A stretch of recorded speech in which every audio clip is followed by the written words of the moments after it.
Kā jau katru gadu Veselības centrs 4 rīko veselo vēnu mēnesi, kura laikā pacienti pie mums var saņemt gan izmeklēšanu, gan operācijas, gan arī dažādas papildus manipulācijas par ievērojami lētāku cenu nekā parasti. Pie pirmreizējās flebologa apskates un izmeklēšanas, ja pacientiem nepieciešams, viņiem tiek piedāvāti kuponi ar atlaidēm dažādām manipulācijām. Tā ir skaitā limfodrenāžai, kompresijas zeķu iegādai un arī, ja nepieciešams, operācijām.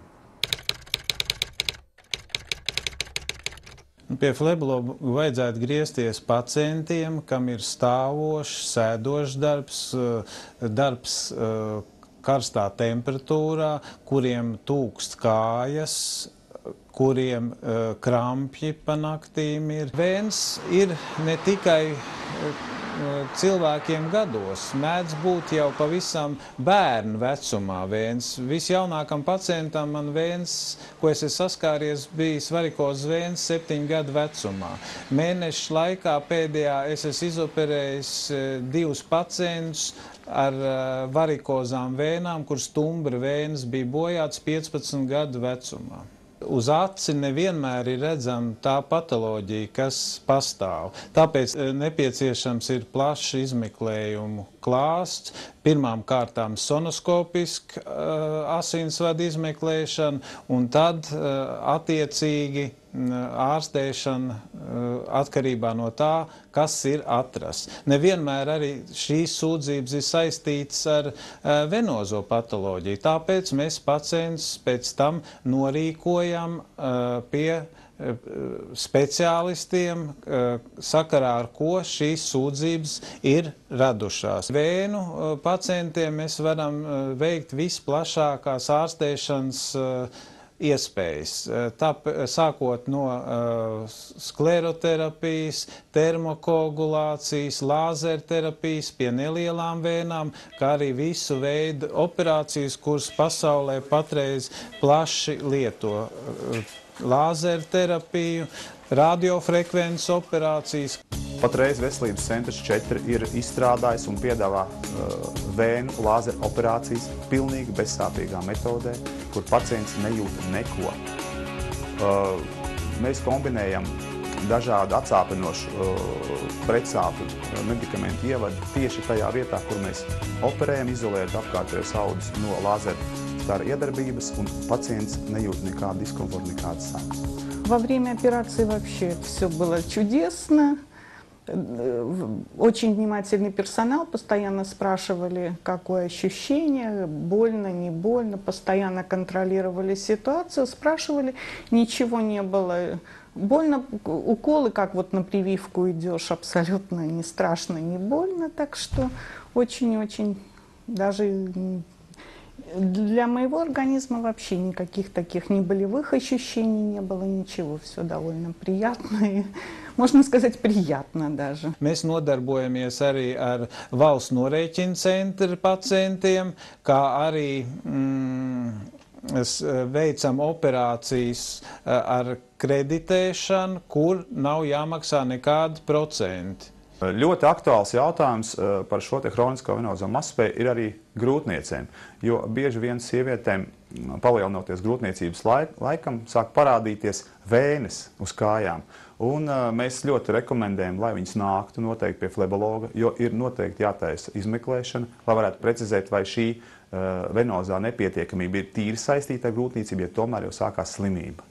Ja būs aizdomas, kad ir izveidosies tromboze, ir iespējas pielietot mūsu jaunākos datortomogrāfijas, flebogrāfijas izmeklēšanas metodas, kas ir vienīgie Latvijā. Tāpatās medikamentoza ārstēšana, kas ir savietojama grūtniecības laikā. Nevienmēr pēc flebologa konsultācijas ar izmeklēšanu nepieciešama ķirurģiska ārstēšana. Bieži vien hroniskas venozas mazspējas sākuma stadijās var izmantot gan kompresijas, gan medikamentos, gan arī šo abu metožu kombināciju. Un ļoti labs pasaules pētījums pierāda to, kad viens no labākajiem medikamentiem, kas ir kombinācijā ar kompresijas terapiju, ir oksirutīns. Tas ir ķīmisks preparāts, kas iedarbojās uz vēnu sieniņu, palīdzot viņai sarauties un uzlabojot atteci no kājām. Lai cilvēks precīzi izvēlētos sev pareizo kompresijas terapiju, pirmais solis ir noteikti precīzi kompresijas pakāpe, ko nosaka ārsts. Un otrais solis ir noteikti precīzi izmēri, ko mēs nosakām šeit, mērot kājus uz šī aparāta, lai tas tātad izmērs atbilst pareizajām spiedienu pozīcijām. Potīte, celis un kājas augšpusīte. Ja cilvēkam ir standarta izmērs, ir iespējams iegādāties uzreiz, mums arī šeit uz vietas veikalā. Ja cilvēkam ir individuāli kāju izmēri, teiksim, potīte ļoti maza, kājas augšu apjomīgāk, tad ir iespējas arī pasūtīt individuālus izmērus.